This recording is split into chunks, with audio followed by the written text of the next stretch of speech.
Total TV के सर्वे में तीसरे राउंड की उत्तर पूर्वी दिल्ली लोकसभा क्षेत्र मनोज तिवारी जहां से सांसद हैं 10 विधानसभा सीटें, आम आदमी पार्टी 48.82% यहां पर ले रही है, बीजेपी 35.60% कांग्रेस यहां पर थोड़ा सा बेहतर कर रही है 11.39% के साथ है, और वहीं अदर्स की बात करें तो 4.19% के साथ।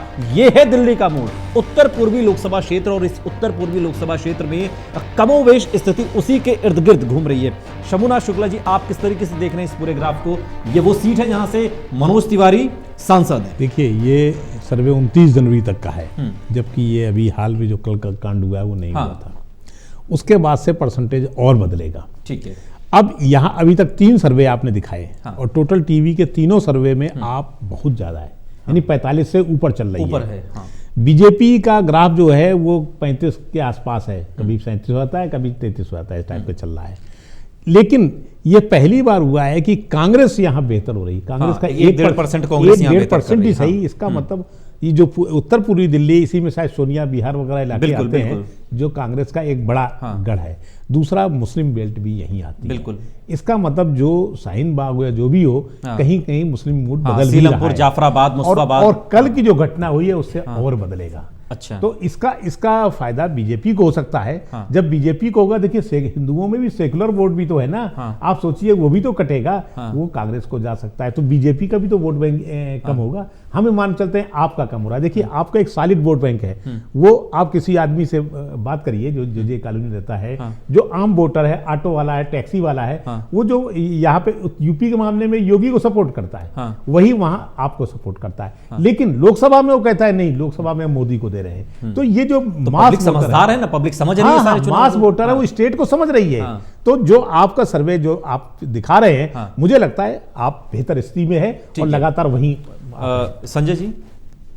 जी बिल्कुल, आप यहाँ बेहतर स्थिति में है, और बाकी उत्तर पूर्वी ये लोकसभा सीट है, यहाँ पर असर कांग्रेस का भी है थोड़ा सा, और वो कांग्रेस जो वोट काटेगी तो निश्चित तौर पर भाजपा को थोड़ा फायदा। उस फायदे के बावजूद बीजेपी 35.60 पर है। इसका मतलब बीजेपी से बेहतर है, और आप अभी यहाँ पर और बढ़ेगी। बात बीच में अभी हो रही थी काम पर जो वोट देने की बात है, यहाँ जो दिख रहा है लगातार की परसेंटेज में 45 से ज़्यादा है।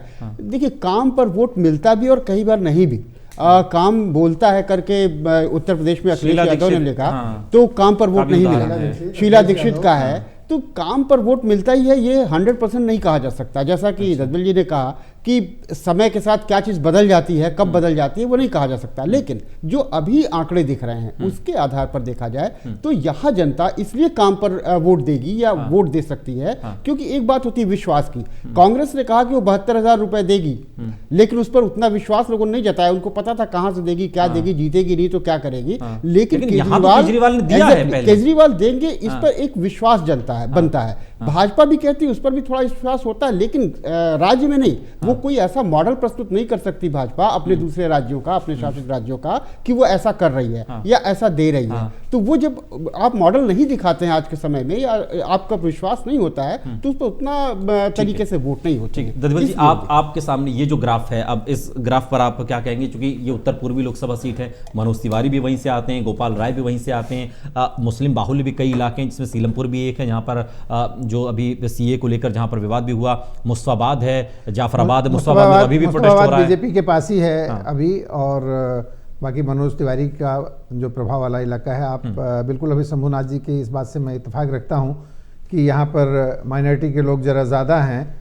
तो वोट वो किस तरफ ट्रांसफ़र होगा। अभी ये 29 तारीख तक का सर्वे है, तो अभी उस हिसाब से तो आप बहुत बेहतर पोजीशन में दिख रही है। बीजेपी 35 और इधर ये 48 जो दिख रहा है, और कांग्रेस 11 है। मुझे लगता है कि कांग्रेस यहाँ बढ़ेगी इस इलाके में। माइनॉरिटी का वोट जो है वो कांग्रेस की तरफ अभी शिफ्ट होगा, जो ताज़ा घटनाएँ हैं उसके हिसाब से। और अगर वो उधर शिफ्ट होगा तो यहाँ आप थोड़ा सा डाउन होगी, और इधर भी अगर ध्रुवीकरण हुआ तो वो बीजेपी को कुछ फायदा पहुंचा सकता है। लेकिन अभी तक ये 2 दिन पहले तक 48% है, ये है, लेकिन अभी समय है। हाँ, अभी समय है, बदलाव हो सकता। विनोद जी, आप किस तरीके से देख रहे हैं ये जो ग्राफ है उत्तर पूर्वी दिल्ली का, जिसमें आम आदमी पार्टी बाकी जगहों की तरह भी पोजीशन तो बनाए हुए, लेकिन बीजेपी क्या जो परंपरागत वोट बैंक बीजेपी का है वो एक बड़ी वजह है कि बीजेपी हर जगह 35-36 के आसपास नजर आ रही है। 30 से 35 के बीच में तो बीजेपी का मैक्सिमम जगहों पे है। ये आंकड़ा और पिछली 2 लोकसभा सीटों के तीनों आंकड़े एक बात बिल्कुल स्पष्ट कहते हैं कि अधिकांश सीटों पर, अधिकांश इलाकों, लोकसभा इलाकों में आम आदमी पार्टी काफ़ी आगे है, काफ़ी गैप है सेकंड जो रनर अप है उससे और जो है आम आदमी पार्टी के बीच में।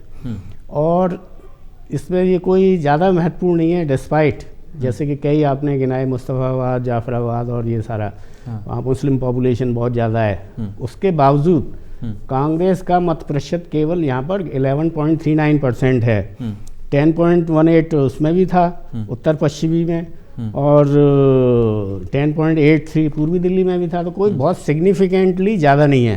तो ये कहना बहुत सही नहीं है कि मुस्लिम्स जो है इनको वोट देंगे, लेकिन जो जैसे ददीवाल जी कह रहे थे कि हो सकता है जैसे कल की घटनाएं हुई और इस तरह की कोई चीज़ें ज़्यादा जो है जोर पकड़ जाएं, तो क्या पता है ऐसा कोई सेंटीमेंट्स बन जाए कि कांग्रेस को वोट देना है। लेकिन मैं फिर भी कहता हूँ कि मुस्लिम्स या जो भी, अगर उनको लगेगा कांग्रेस को वोट दे करके भी हम जिता नहीं सकते हैं, तो वो नहीं देंगे वोट, और वो टैक्टिकल अपना जो है डिसीजन लेंगे कि हमें जो है, अगर जो है जो हमारे दुख का कारण अगर जो है, जो भी है, जो भी पार्टी है, उसको अगर हराना है तो हमें अपना वोट कहाँ डालना चाहिए। तो सचमुच में अगले 7 दिन में फैसला होगा।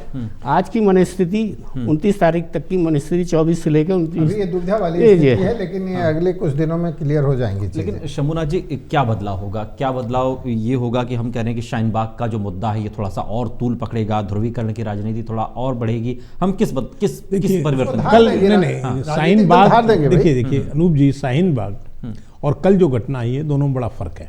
अच्छा, शाहीन बाग से ध्रुवीकरण हो सकता था, लेकिन कल की घटना से मुस्लिम तो आहत हुआ ही, क्योंकि गोली भी उसी को लगी, हिंदू भी आहत हुआ है।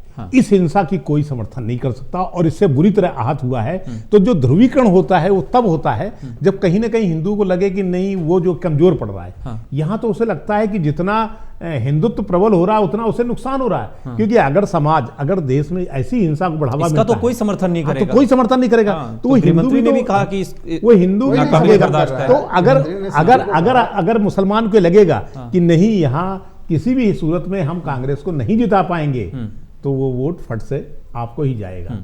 तो आप 48.82% पे तो ऑलरेडी है, इसका फायदा उसे बढ़ सकता है। संजय जी, क्या थोड़ा सा बीजेपी बैकफुट पर आई है कल के गोलीकांड से?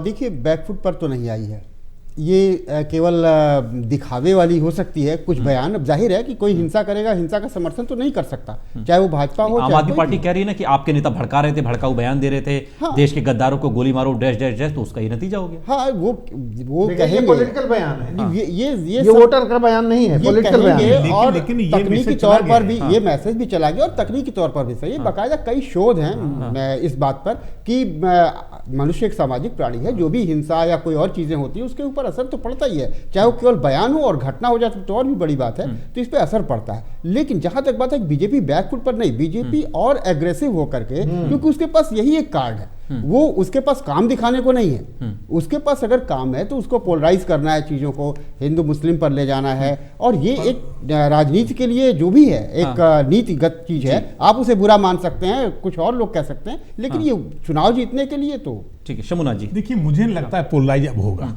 पोलराइजेशन हो सकता था शाहीन बाग तक, अब मामला शाहीन बाग से आगे चला गया है। कल जो घटनाक्रम हुआ है वो बता रहा है कि अगर समाज में इसको न रोका गया है तो समाज हिंसक हो जाएगा, और यही बीजेपी के लिए बहुत नुकसानदेह है। ये तो अराजकता की स्थिति है। अराजकता भी तो बेचारे प्रिंस क्रोपाटकिन का एक सिद्धांत था, ये तो बहुत ही खराब स्थिति है।